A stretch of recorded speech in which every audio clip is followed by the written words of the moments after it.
ઊંઘ સારી રીતે આવી જોઈએ, બરાબર. દિવસ દરમિયાન થોડું ઓછું સૂઈ જશો તો ચાલશે, પણ રાત્રે એક આખી સ્લીપ સાયકલ ડેવલપ કરશો એટલું રિકવરીમાં હેલ્પ થશે. સેકન્ડ ઇમ્પોર્ટન્ટ વસ્તુ છે, અહીંયાથી જે પણ તમને દવા આપે એની અંદર પેઇન કિલર, એન્ટીબાયોટિક અને એસિડિટીની દવા હશે. એના સિવાય ઘરે જઈને હેડેક, વોમિટિંગ, ચક્કર, તાવ કંઈ પણ તકલીફ થાય તો મને કોન્ટેક્ટ કરવાનું રહેશે. થર્ડ ઇમ્પોર્ટન્ટ વસ્તુ છે જમવાનું. ઘરનો સાત્વિક આહાર, ખટાશથી લઈને નારિયેળ પાણી, દૂધ, દહીં, છાશ, માખણ બધું જ ખવાય. ખાવામાં કોઈ રિસ્ટ્રિક્શન નથી. બસ બહારનું જંક ફૂડ, ફ્રાઈડ ફૂડ ઓછું ખાઓ, એ હેલ્પ કરશે રિકવરીમાં. જેટલો સાત્વિક આહાર લેશો જેટલા સારા ન્યુટ્રિશન્સ મળશે એટલી રિકવરી સારી થશે, બરાબર છે. જેટલું બને એટલું પાણી વધારે પીવાનું છે. ઓકે. ફોર્થ ઇમ્પોર્ટન્ટ, આ બેલ્ટ 24/7 રહેશે. આ બેલ્ટ દિવસમાં 3 વાર ખુલશે એક્સરસાઇઝ કરતી વખતે, અને એના સિવાય 1 વાર નાતી વખતે. જેમ કે વોશરૂમ જવું હોય કે ટોયલેટ માટે તમારે પટ્ટા સાથે, વોકર સાથે તમે ચાલીને પગ ઉપર વજન આપીને જઈ શકશો, બરાબર છે. એ દરમિયાન તમારે બેલ્ટ ખોલવાની જરૂર નથી. પણ જ્યારે તમારે નાહવું હોય તો જેમ કે વોશરૂમ સુધી જવાનું, ચેર ઉપર બેસવાનું, પગ સીધો નીચે ટેકાઈને રાખવાનો, સ્ટેપર સ્ટૂલ પર ઉપરનો બેલ્ટ ખોલી જ્યાં સુધી આપણે ડ્રેસિંગ કરેલું છે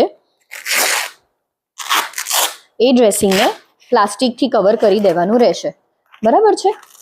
હું તમને સમજાવું. આ ડ્રેસિંગને પ્લાસ્ટિકથી કવર કરી દેવાનું અને નાહી લેવાનું. પ્લાસ્ટિક રિમૂવ કરી દેવાનું, ફરીથી પાછો પટ્ટો પહેરી દેવાનો, કપડાં પહેરી અને પટ્ટો પહેરી દેવાનો છે, બરાબર. એટલે નાતી વખતે ને દિવસમાં 3 વાર એક્સરસાઇઝ માટે પટ્ટો ખુલશે. આ બેલ્ટ સાથે તમે બંને બાજુ પડખું ફરી શકો, ખાલી 2 પગ વચ્ચે ઓશીકું મૂકી દેવાનું છે. હવે 5મી ઇમ્પોર્ટન્ટ વસ્તુ છે કસરત. કસરત જેટલી સારી રીતે કરશો એટલી રિકવરી સારી આવશે. તો ફર્સ્ટ ઇમ્પોર્ટન્ટ એક્સરસાઇઝ છે કે પંજાને આખું અંદરની સાઈડથી ખેંચવાનું છે અને બહારની સાઈડથી ખેંચવાનું છે, બરાબર છે. આ જેટલું સારી રીતે કરશો એટલું સર્ક્યુલેશન સરસ રીતે થશે અને સોજો પણ નહીં આવે અને રિકવરી સારી થશે. ઓકે. એટલે આ દિવસમાં જ્યારે પણ તમે જાગતા હોય અને પંજો અંદર બહાર કરો તો વધારે સારું રહેશે. ઓકે. સેકન્ડ એક્સરસાઇઝ છે ઘૂંટણ પ્રેસ કરવાની. ઓકે. નીની નીચે ટોવેલ મૂકી દેવાનો ફોલ્ડ કરીને. હવે ઢાંકણીને કડક કરવાનું છે.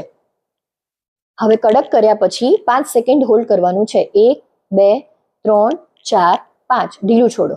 એની માટે કમર ઉચકવાની જરૂર નથી, ખાલી ઢાંકણીને કડક કરવાની કોશિશ કરો. બહુ જ સરસ. 1, 2, 3, 4, 5. ઢીલું છોડો.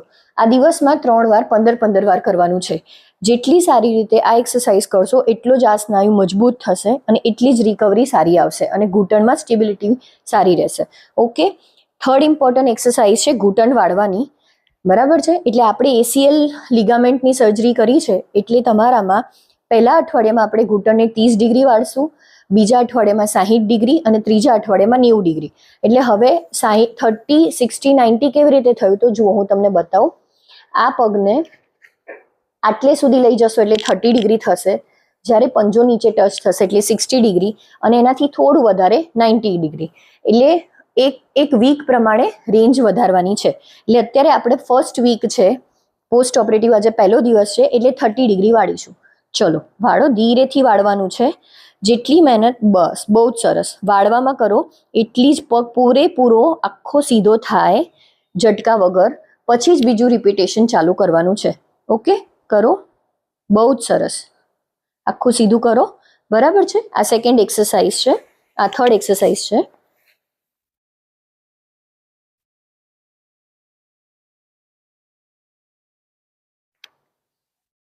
હવે બેલ્ટ પહેરવામાં પણ એટલી જ વસ્તુનું ઇમ્પોર્ટન્ટ છે કે આ જે નીનો ભાગ છે એની ઉપર આ મિડલ બેલ્ટ આવવો જોઈએ. ઓકે. એટલે પહેલા આપણે એ જોઈ લેવાનું, પછી એ લોક કરી દેવાનું. એના પછી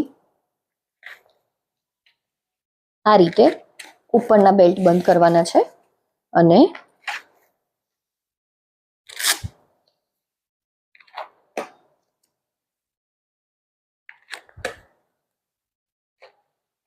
ઓકે. હવે આ પગ વાળી દો. ચોથી એક્સરસાઇઝ માટે આ પગ વાળી દેવાનો. ઓકે. હવે આ પંજો અંદર ખેંચો. Very good. હવે પંજાને અંદર ખેંચી અને આ પગને આટલે સુધી લઈ જવાનો છે. બહુ જ સરસ. હવે ધીરેથી નીચે લાવો. આ પોતે જ કરે છે, ખાલી આપણે થોડો સપોર્ટ રાખવાનો કે ઝટકાથી પગ કદાચ પડી ના જાય. બહુ જ સરસ. સેમ વસ્તુ દરેક એક્સરસાઇઝ દિવસમાં 3 વાર 15-15 વાર કરવાની છે. હા, આ એક્સરસાઇઝ બેલ્ટ સાથે